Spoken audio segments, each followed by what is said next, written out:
Hi folks, welcome back to my channel. In this video, I'm going to cover a well-documented and popular YouTube video on how to make pot koozies. But I'm going to show you a few tricks to help you make them the right way. Being a guide in Rocky Mountain National Park, I bring several cooking pots with me to cook meals for my clients. And when I cook a meal that has several components, I need to keep some of those that are pre-cooked warm while I cook the other components of those meals. For example, one of my meals that I cook is called Thanksgiving dinner, where I'll cook chicken, mashed potatoes, stuffing, and gravy. If I only bring 2 pots, I can only cook 2 of those elements at a time, which means I have to keep 2 of those components warm while I cook the other 2. Pot koozies do the trick. I see 2 primary problems with traditional DIY pot koozie builds. The first is the tape around the edges is not as durable as it should be, and the construction techniques that might suggest using individual strips to go around the edge is cumbersome and not as durable as using one continuous strip around the edge. Second is when you're pouring hot liquids or hot food out of a boil stove, the food can get trapped into the little holes on the edges of the Reflectix. I'll show you 2 ways in how to fix that. In fact, in this video, I'm going to give you 5 important tips on how to build a DIY pot koozie the right way. And just a quick disclaimer. I'm not sponsored by any of the products or materials used in this video. I've purchased all of this with my own money. And for some of the materials that I've used to make these DIY pot koozies, I've put Amazon affiliate links in the description below. And finally, it's up to you if you like this video or subscribe to this channel. That's not really what drives me in making these videos. I just like to make videos that might help you in your DIY pursuits. But do me a favor, if you click the dislike button, click it again, just to be sure. So, let's get on with making a DIY pot koozie the right way. What makes this video different from others is I use fiber reinforced aluminum tape. It's a little more flexible.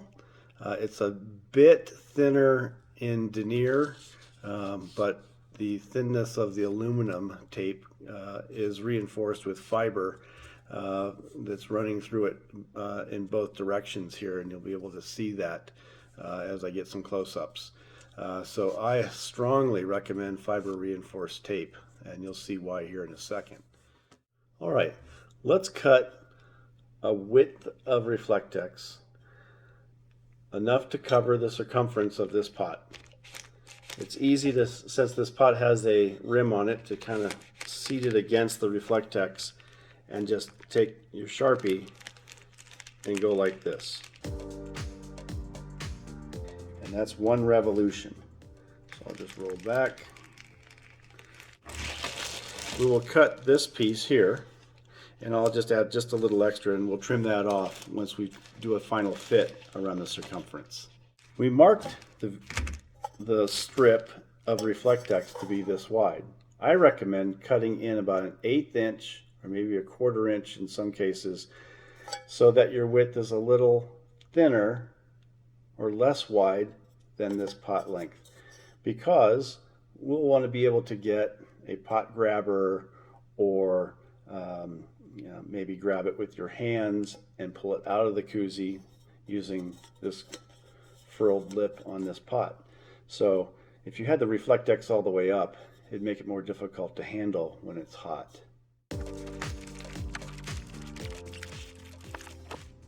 Okay, now we have our strip of Reflectix cut to the width that I need.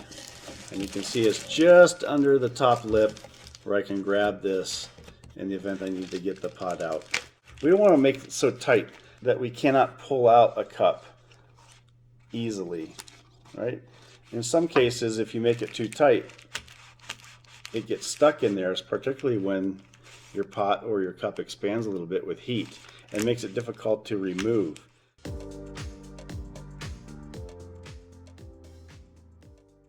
and that'll make the cutout for the handle, and then allow me to affix the two edges together using my fiber reinforced tape. Alright,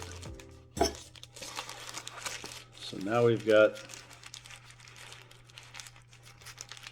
a little slot for the handles, and you can see I have a little extra Reflectix right here, and I'm just going to test to see if this is too tight. And I don't think it is. But here's another little trick that I like to do. So now I have my Coozie taking shape, but the top of this has open pores, and those often trap foods, liquids, soups, gravies, whatnot. And so what I like to do is seal those pores with a strip of this to prevent liquid from getting down in there. It just makes it so much easier for cleanup, and in bear country it's not such a great idea to have food scraps and food smells all over your cooking kit as you go to bed at night. So I lay this down and do this before we seal it together. And this has a backing on it, by the way. So I'm just going to measure out a section of this.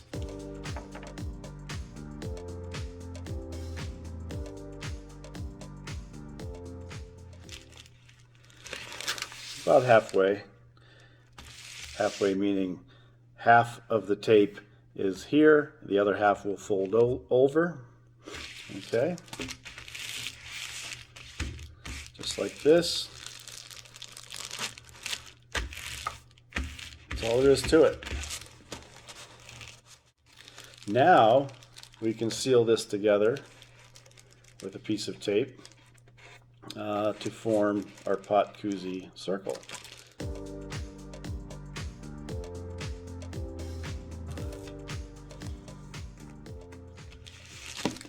This is the outside. So I'll put a piece of tape just like that so that half is on the Reflectix, the other half will come around the pot, just like this, and join together. All right, again, it's loose enough so that we can get this entire Coozie out, but not so tight that it becomes very, oops, the tape is sticking here. That's why it's not coming apart. Let me get that fixed. So this slides in and out really easily. All right, we don't want it so tight that we can't. All right, so now we've got that figured out. Let's take this other piece of tape and put it on the inside.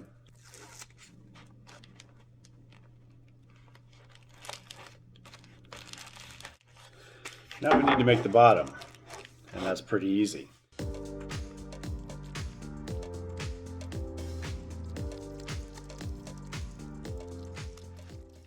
Now I have a rough shape of a circle. It's not perfect, but we can make it fit this pot bottom with no problem whatsoever.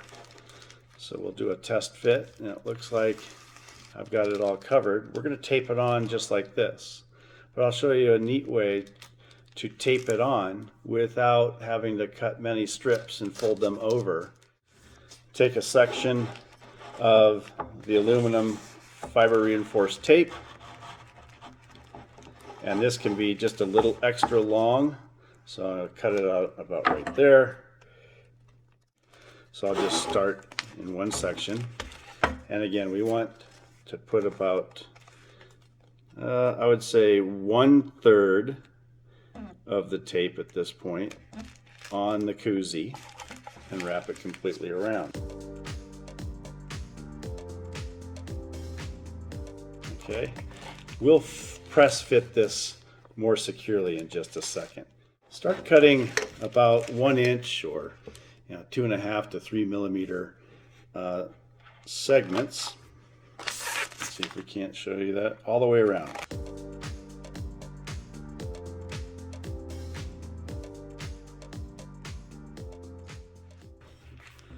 Once you have the tabs cut, just flare them out just a little bit. Just like that. Pretty simple. And then we're going to put our Pot Coozie bottom, just put it right in there. Alright. And then I usually just start always where the handle is, it doesn't matter. But you're going to want to, see if I can do this so the camera can see it. Pull this tight, but not so tight that you're stretching it, so that it rounds, that this is rounded. And do this all the way across the bottom.